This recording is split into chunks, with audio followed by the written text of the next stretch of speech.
बंद था जो कल तलक अब रास्ता वो चल पड़ा। मंजिले ही मंजिले हैं आज तो कदमों तले, मंजिलों के पार भी अब हौसला निकल। पिछले 4 वर्षों में पंजाब सरकार ने शिक्षा व्यवस्था में क्रांतिकारी बदलाव किए ताकि हर छात्र को बेहतरीन शिक्षा मिले।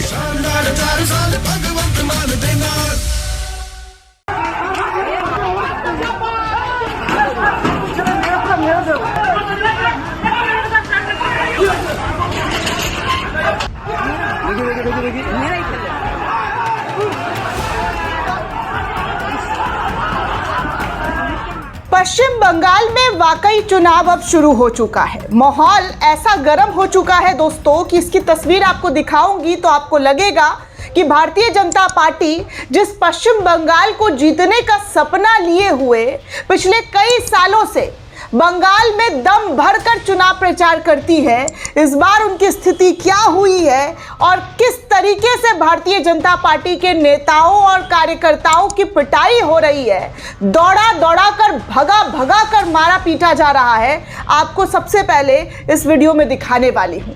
पश्चिम बंगाल में हमारे प्रधानमंत्री से लेकर गृह मंत्री, तमाम जो भारतीय जनता पार्टी के नेता है, वरिष्ठ नेता, वो सब बंगाल का चक्कर लगा रहे हैं।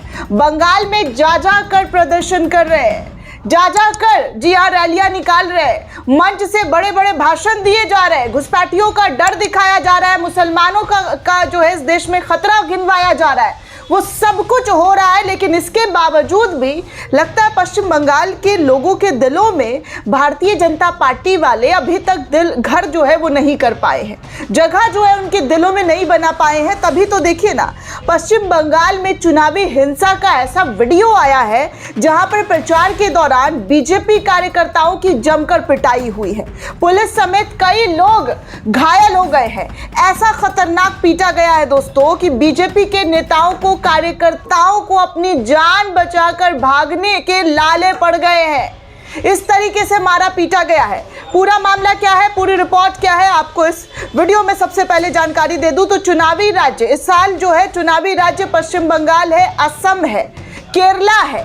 इसके बावजूद दोस्तों भारतीय जनता पार्टी का पूरा फोकस अगर देखा जाता है तो वो पश्चिम बंगाल में, यहाँ पर उनका ख्वाब कभी पूरा हुआ नहीं है सरकार में आने का।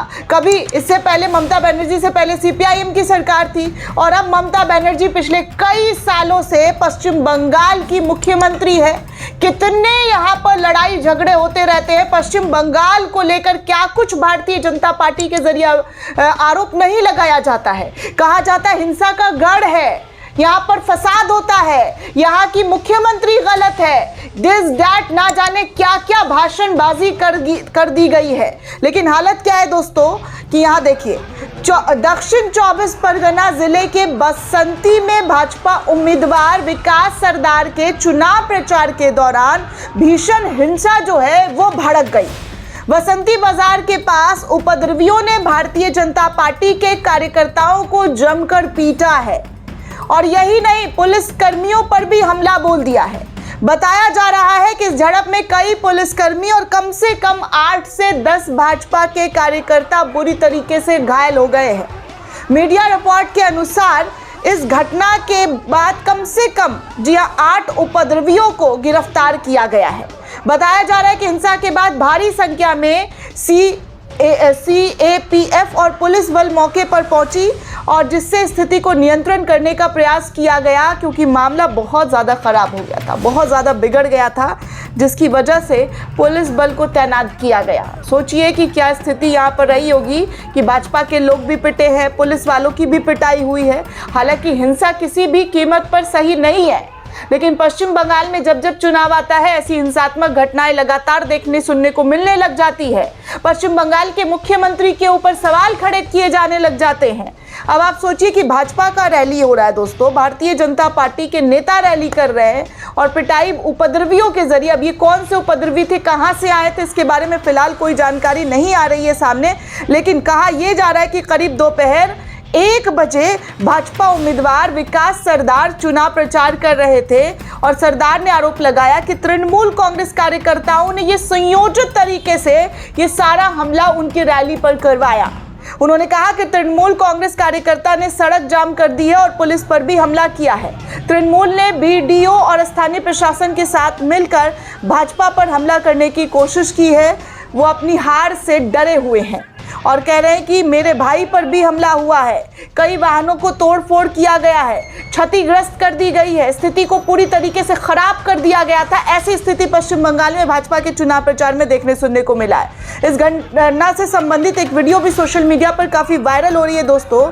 इस कथित वीडियो में दिखाया जा रहा है कि कैसे कुछ लोगों का झुंड समूह बनाकर एक व्यक्ति को बांस की लाठियों से बुरी तरीके से पीटता हुआ नजर आ रहा है। हालांकि इस वीडियो की सत्यता और पुष्टि किसी भी न्यूज़पेपर या आर्टिकल के जरिए नहीं की गई है। झड़प के दौरान एक आरपीएफ जवान को भागते हुए भी देखा गया है।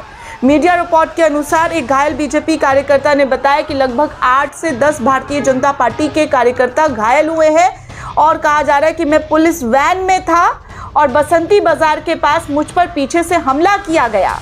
उपद्रवियों के पास धारदार हथियार भी थे, बांस की लाठियां भी थी, वो सब लेकर आए थे जहां पर बीजेपी के लोगों को पीटा गया है। फिलहाल स्थानीय पुलिस प्रशासन मौके की पूरी जांच कर रही है, स्थिति को काबू करने की प्रयास की जा रही है। मामले की जांच पड़ताल करने में कौन है इसके पीछे का मास्टरमाइंड, वो सब खंगालने की कोशिश की जा रही है दोस्तों।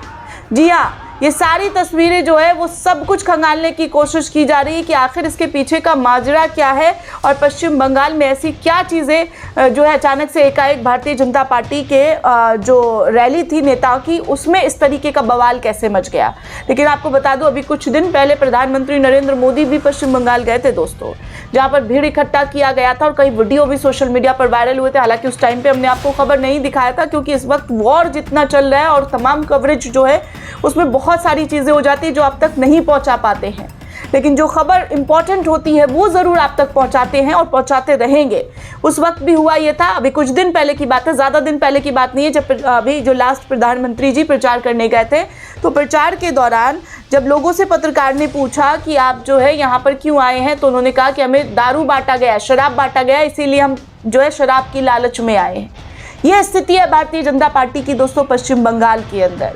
और जब जब चुनाव होता है ऐसी हिंसात्मक घटनाएं तो एकदम आम हो जाती है पश्चिम बंगाल के अंदर। आखिर लॉ एंड ऑर्डर जो बनाने की कोशिश करते हैं, पूरे देश में जो लॉ एंड ऑर्डर की दुहाई देते हैं हमारे गृह मंत्री जी, वो पश्चिम बंगाल में ऐसी हिंसात्मक घटनाओं को रोक ही नहीं पा रहे हैं। केंद्र में आप हैं और केंद्र की जिम्मेदारी होती है कि किसी भी राज्य में अगर इस तरीके की घटनाएं होती है तो उस पर ध्यान दिया जाना चाहिए।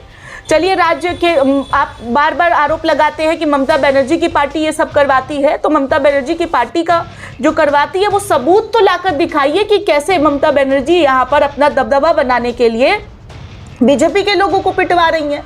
कोई तो सबूत होगा, हर एक चीज़ के आपके पास सबूत होता है तो इन तमाम बातों का भी सबूत होगा।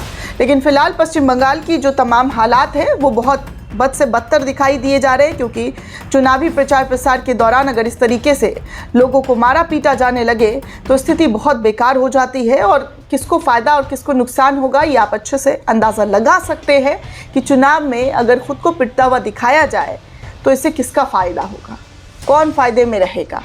हालांकि अभी तक जांच पड़ताल हो रहा है, किसी भी तरीके का कोई कंक्लूजन नहीं निकला है, लेकिन जो भी निकलेगा, जो भी सच्चाई होगी वो सबके सामने होगी, देश के सामने होगा। पश्चिम बंगाल की जनता किसे चाहती है, किसे मानती है, किसको सत्ता में वापस लाएगी, ये तो वक्त आने पर पता चल जाएगा। लेकिन हालात इस वक्त चुनाव से पहले वाला जो है वो बद से बदतर दिखाई दे रहा है। दोस्तों, ये पूरी रिपोर्ट आपको कैसी लगी हमें कमेंट करके ज़रूर बताइएगा। साथ ही साथ चैनल को ज़्यादा से ज़्यादा लाइक, शेयर और सब्सक्राइब करना बिल्कुल भी ना भूलें। शुक्रिया दोस्तों।